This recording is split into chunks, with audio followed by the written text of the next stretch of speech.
Hi అండి, అందరికీ నమస్తే. Welcome back to my channel homely Hema daily diaries. ఈరోజు మన రెసిపీ చికెన్ దమ్ బిర్యానీ.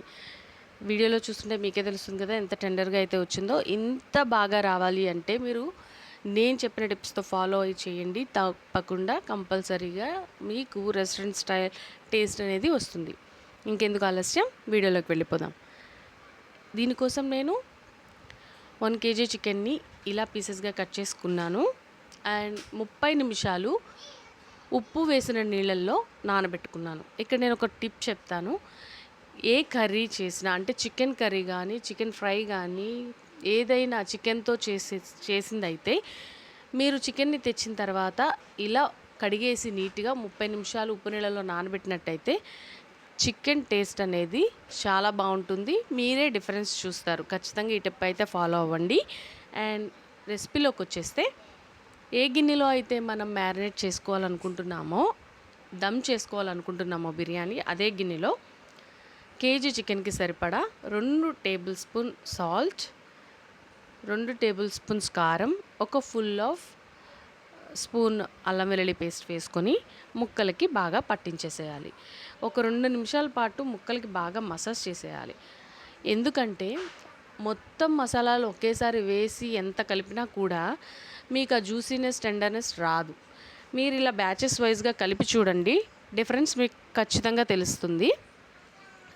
అలా కలుపుకున్న తర్వాత ఒక 1/2 స్పూన్ మిరియాల పొడి, ఒక 1/2 స్పూన్ చాట్ మసాలా అండ్ ఒక టీ స్పూన్ జీలకర్ర పొడి, 2 టీ స్పూన్స్ ధనియాల పొడి, అలాగే ఒక 2 టీ స్పూన్స్ గరం మసాలా ఇక్కడే వేసేసుకోవాలి. మసాలాలు మనం ఇంకెక్కడ యాడ్ చేయం కాబట్టి ముక్కలకి ఇలా పట్టించేసుకోవాలి, సరిపడా వేసేసుకోవాలన్నమాట. తర్వాత కొత్తిమీర అలాగే పుదీనా ఒక గుప్పెడు కట్ చేసుకొని వేసుకోవాలి. అండ్ టేస్టింగ్ సాల్ట్ ఒక చిటికెడు వేసుకోవాలి. మనకి బయట టేస్ట్ రావాలి అంటే ఖచ్చితంగా టేస్టింగ్ సాల్ట్ అనేది యూజ్ చేయాలి. మీకు ఇష్టం లేకపోతే అవాయిడ్ చేయొచ్చు. అలాగే ఒక బద్ద నిమ్మరసం వేసుకొని ఇప్పుడు ముక్కలకి బాగా పట్టించేసేలాగా కలిపేసుకోవాలన్నమాట.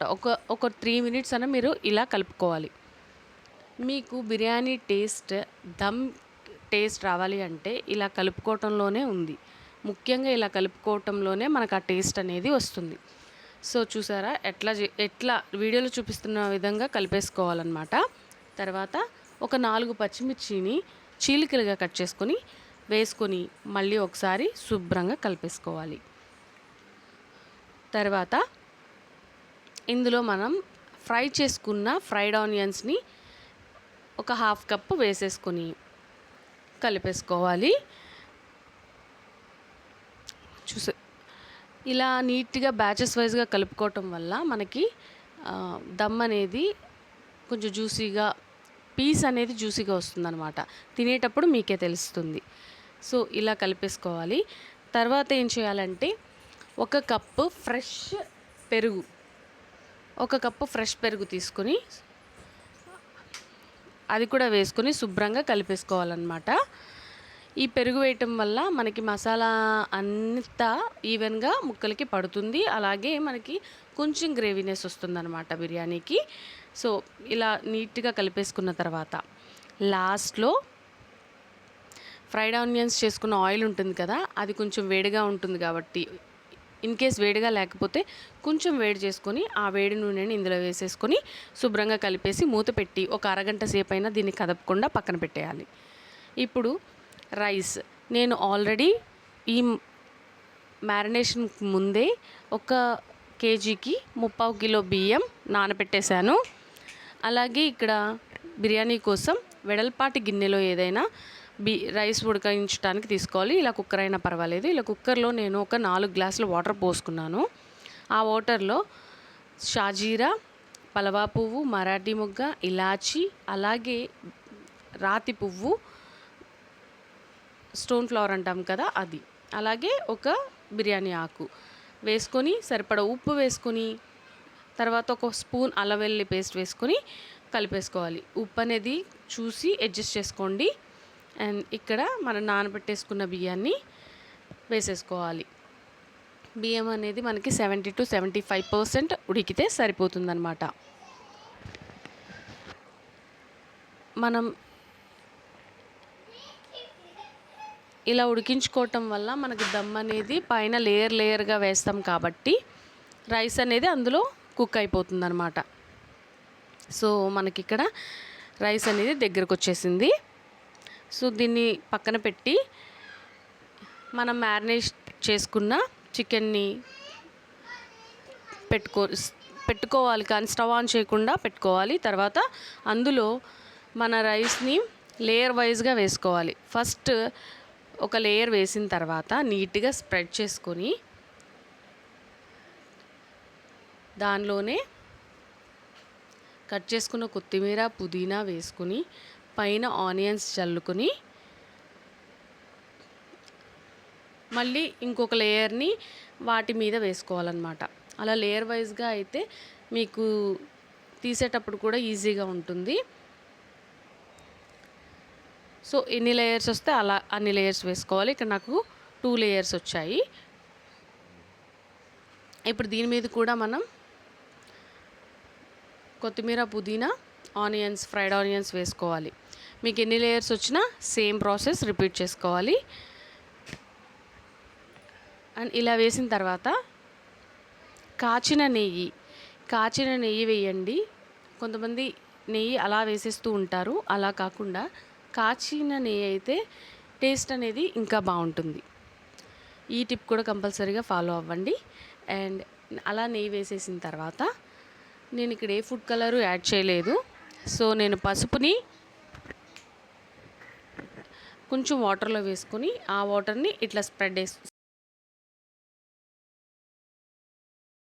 ఇలా వీడియోలో చూపిస్తున్నట్లుగా ఇలా వేసుకొని దాని మీద ఒక మూత అనేది పెట్టేసుకొని నాకు ఆవిరి బయటికి పోకుండా ఉండడం కోసం చపాతీ ప్రిపేర్ చేసుకొని ఆ ముద్దని చుట్టూరు పెట్టేశానమాట. ఇలా పెట్టేసిన తర్వాత